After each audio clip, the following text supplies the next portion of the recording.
Tepengök. Burunғы zamanda bir saraң байдың үш ұлы болыпты. Ол балаларын үйлендірмеген екен. Bir күндерді балалары ақылдасып, үлкені мен ортаншысы кенже інісіне айтыпты. Біздей байдың балалары әлдеқашан үйленіп, мал-малданып, жан-жанданып отыр. Біз әлі күнге шейін бір бойдақпыз. Сен әкемізге барып айт, бізге қатын алып берсін деп. Бұл барып айтқан соң әкесі, күз болсын, кәрі бие қатпа тайлары жетілсін депті. Күз болыпты. Кенже баласы тағы айтқан екен әкесі, құлышын сүйретіп қыс келеді, қыс өткен соң алып беремін депті. Сол жылы қыс қатты болып байдың малы жұтап, бір көк тайды балалары шөп жұлып беріп аман алып қалыпты. Сол жылы бай мен бәйбіше өліп, балалар тап-тақыр кедей болып қалыпты. Үйдің жабдығы балаларға бір жылдық тамақ болыпты. Bir жылдан соң балалар арып ашып, жоқшылық көреді. Көк тай құнан болып, мұнан басқа тігерге тұяқ қалмапты. Кенжесі екі ағасына айтыпты. Мұна құнанды маған бер, мен енді тіленшілік қылайын, мал пұл тауып үнелтейік деп. Бұған ағалары көніпті. Қысы жазы тіленшілік қылып, екі ағасын асырапты. Күндердің күнінде сол елдегі бір байдың үлкен асында бәйге болып, бас бәйгеге 50 жорға ат тікпек болған екен. Осы кезде кенженесі Көкдөненмен бір ауылдан айран алып келе жатса, астындағы аты артынан қуған ауыл иттері мен тазыларға шәңінде көрсетпей кетіпті. Сонда ол ағаларына келіп, біздің Көкдөнен тазыларға да шалдырмады. Осыны мына астың бәйгесіне қоссам қайтеді депті. Ағалары келісіп Көкдөненді таң асырып суытып, бәйгеге қосуға алып келіпті. Бұл елдің Барақ деген ханның бәйгеге қосу жүрген екі аты бар екен. Олар да бәйгеге түскелі отыр екен.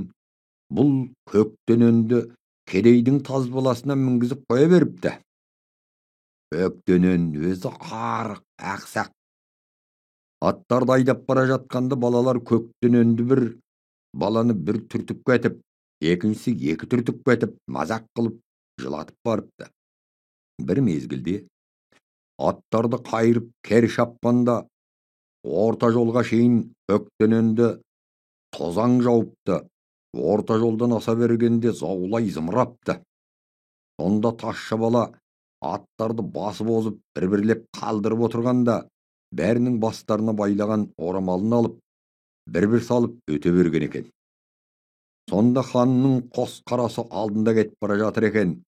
Онымен Көкдөнен қатарласып кеп, біраз таласып, аздан соң оны да кейін тастап жөнелген екен. Өзінен басқа балалар өз руларының атымен ұран шақырып, айғайлап келе жатады. Тазша бала не деп ұрандарын білмеген соң, Тепеңгөк деп ұрандап келе жатыпты. Сонда хан дүрбімен қарап тұрып, бір көк келе жатыр. Жолдан қосылған немеме, алдан бөгіңдер деп жұртқа бұйырыпты.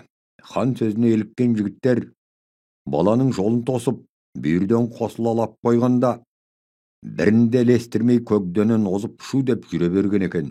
Сонда Көкдөненнің иесі: келер мекен Тепеңгөк, келмес бекен Тепеңгөк, соятығын қойым жоқ, отқа салар майым жоқ, көтерегер аруақ деп заржылап тұр екен.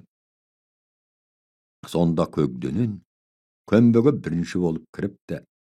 Кедей жігіт атын өзі барып ұстаған екен. Хан келіп, бұл жолай қосылған ат депті. Сонда Көкдөненнің үстіндегі бала барша атқа мініп шапқан балалардың орамалын қойыннан шығарып, алдына тастапты. Сонда хан атын қақпасқа бір салып, үйден қайтып кетіпті.